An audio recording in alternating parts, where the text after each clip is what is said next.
I was lying in that hospital bed, my body splitting in two, screaming for help.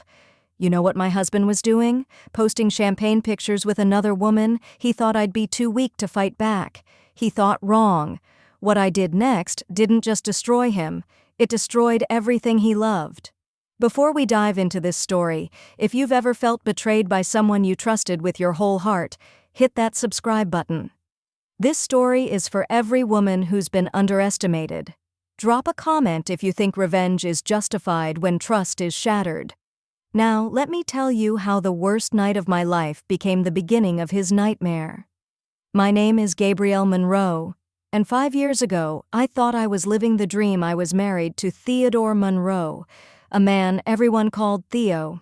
He was a real estate mogul who owned luxury hotel chains across 3 continents. We're talking about properties in Paris, Dubai, and New York, the kind of hotels where celebrities stayed and royal families held private events. On paper, we were perfect. Magazine covers, charity galas, penthouse views that stretched across the entire city skyline. I gave up my law career to support his business expansion, and I told myself it was worth it because we were building something together. We were supposed to be a team. We met 7 years before everything fell apart, at a charity gala in Manhattan. He was magnetic, confident, and he pursued me like I was the only woman in the world. 6 months later, we were married in a ceremony that cost more than most people's houses. I should have seen the signs then, how everything was always about appearance, about what looked good to the outside world.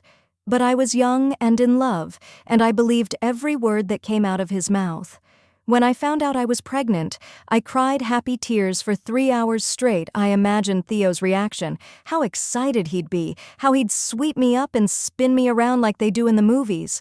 Instead, when I told him, he just nodded. He said, "That's great, baby," and then went back to looking at his phone. I told myself he was just surprised, that he needed time to process it. But as the months went on and my belly grew, he became more distant. There were more business trips, more late nights, more excuses. I'd wake up at 3 in the morning and reach across the bed, only to find empty sheets and a text message saying he had an early flight. My friends told me I was overthinking it. My mother said all men get nervous when babies are coming, that he'd come around once he held his child. I wanted to believe them so badly that I ignored what my gut was screaming at me. Something was wrong. Something had shifted in my marriage, and I was too afraid to look directly at it because once you see something, you can't unsee it. The day I went into labor started like any other disappointing day in those final months. Theo had promised me he'd stay close to home since I was due any day. He promised he wouldn't travel, that he'd keep his phone on, that he'd be there. That morning, he kissed my forehead and told me he had to run to a quick meeting with some investors. He'd be back in a few hours. I believed him because what else could I do? I was 9 months pregnant and exhausted, and I needed to believe my husband wouldn't abandon me during the most vulnerable moment of my life. 2 hours after he left, I felt the first real contraction. It wasn't the practice ones I'd been having for weeks. This was different. This was my body telling me that, ready or not, this baby was coming. I called Theo immediately. The phone rang and went to voicemail. I called again. Voicemail. I sent texts. I sent voice messages trying to keep my voice calm, even though panic was rising in my chest. Nothing. An hour later, my water broke right there in our penthouse, on the Italian marble floors that Theo bragged cost $50,000. I stood in that puddle feeling more alone than I'd ever felt in my entire life. I called my sister Yvette, and thank God for her because she got to me in 20 minutes flat. She found me on the bathroom floor, gripping the edge of the bathtub, trying to breathe through contractions that were coming faster and harder. She didn't ask questions. She just got me to the hospital, and the whole drive there, I kept calling Theo. Every call went straight to voicemail. His phone was off.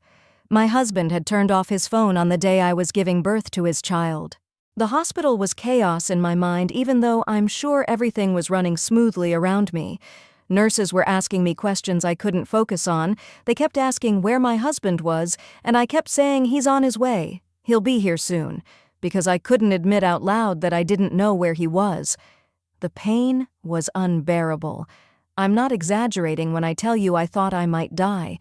Contractions were coming so fast I couldn't catch my breath between them, and then the nurses' faces changed.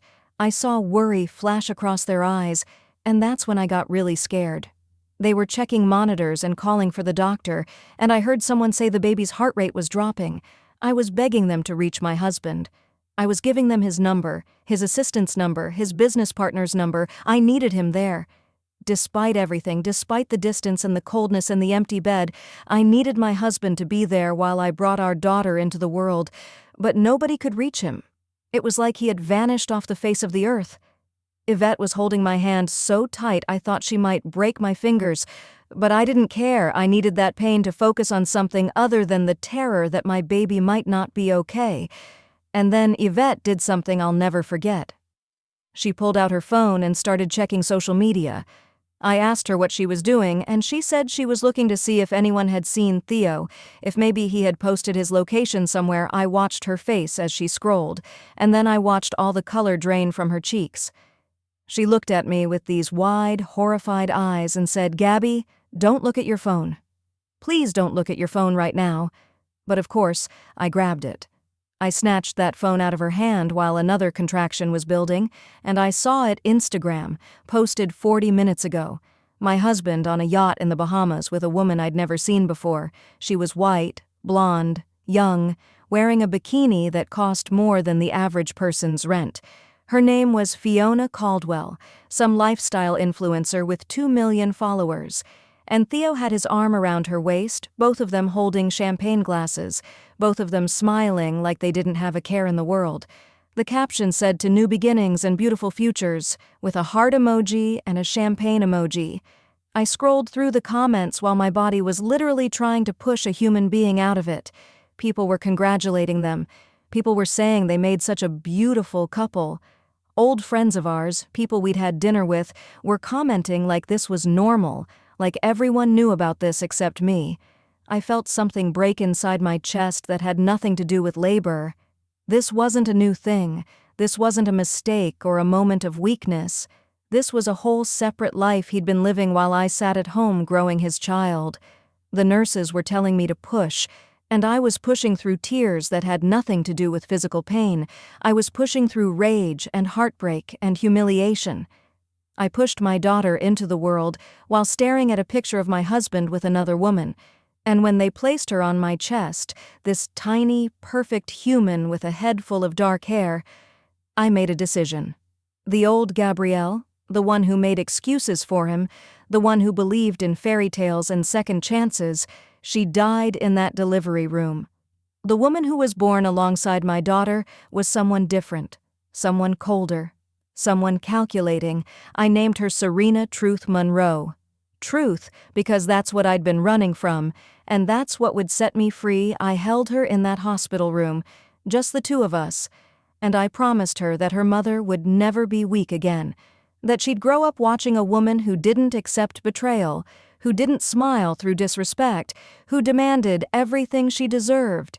Theo showed up 2 days later with roses. Roses. Like flowers could fix the fact that he'd missed the birth of his first child to be on a yacht with his mistress. He had this whole speech prepared about how his phone died and there was an emergency with an investor, and he got on the wrong flight.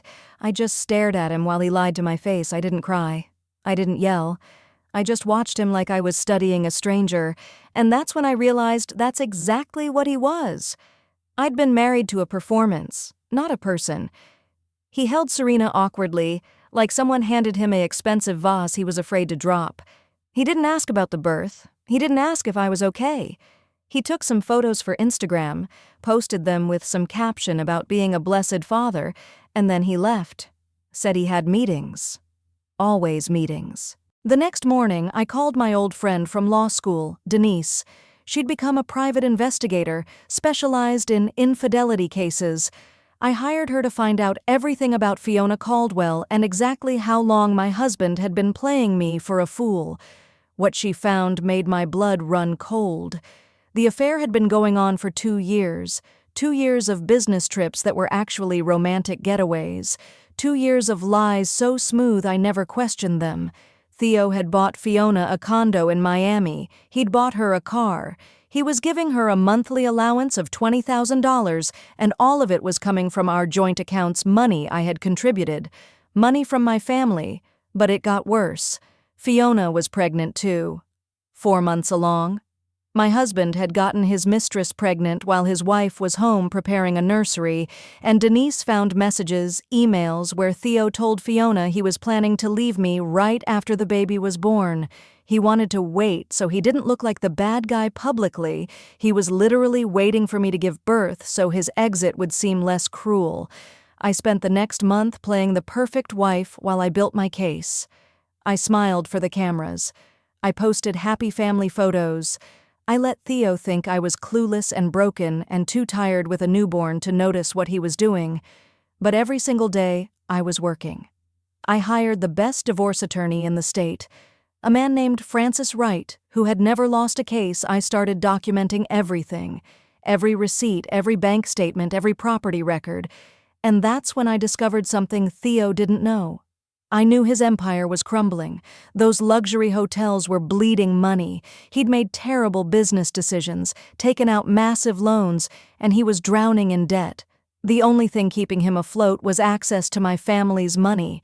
When my parents died 3 years ago, they left me $15 million. Theo had been slowly siphoning it to cover his losses, and he planned to take the rest in the divorce. He was going to leave me broke with a newborn while he ran off with Fiona. But I had one advantage. I wasn't just some trophy wife. I was a lawyer, even if I hadn't practiced in years. I knew how to read contracts and find loopholes. I knew how to move money quietly. So that's exactly what I did. I moved everything I could into protected trusts for Serena. I documented every dollar Theo had stolen, and then I started making calls to his investors, his business partners. I planted seeds of doubt about his financial stability. I asked innocent questions that made them start looking closer at their investments. Then I made my real move. Using my inheritance strategically, I started quietly buying out some of his major investors. People were already nervous about his debt, so when I offered them a clean exit, they took it. Within 3 months, I owned 60% of his company. He had no idea. He was too busy managing his double life to notice what I was doing. On our 7th wedding anniversary, I filed for divorce. Not privately, not quietly. I held a press conference with Francis Wright, and I told everything. I showed the bank statements. I showed the Instagram posts. I showed proof of the affair, the secret condo, the money he'd stolen. I watched his face on the news that night, the shock and rage, and I felt nothing but satisfaction. The media destroyed him. Investors pulled out of everything he touched. His hotels started facing bankruptcy within weeks. His reputation was completely ruined, but I wasn't done.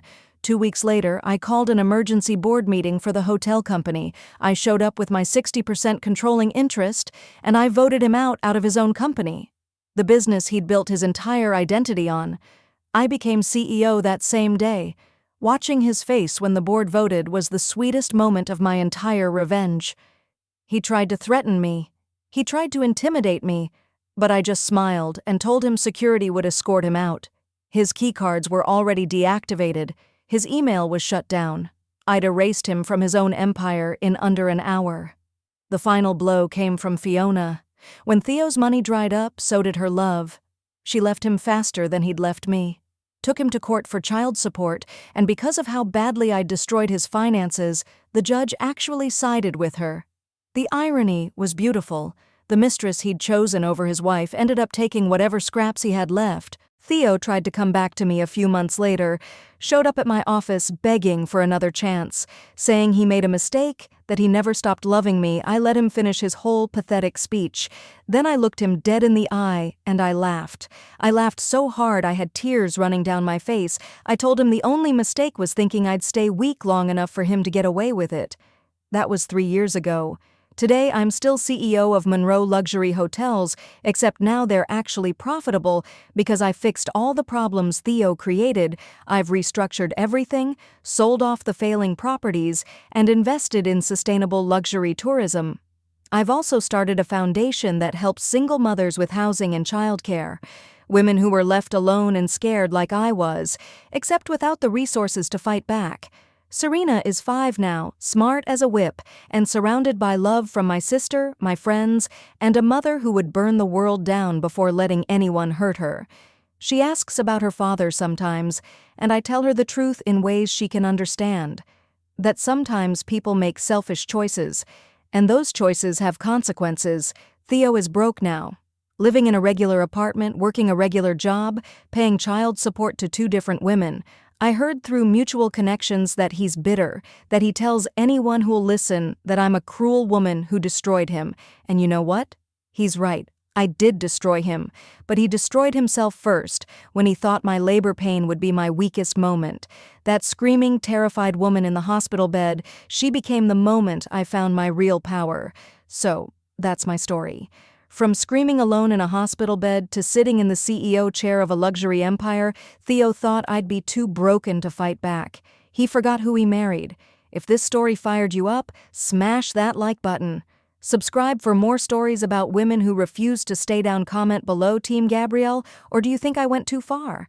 And remember, never underestimate a woman who's been pushed to her limit. She might just take everything you love. See you in the next one.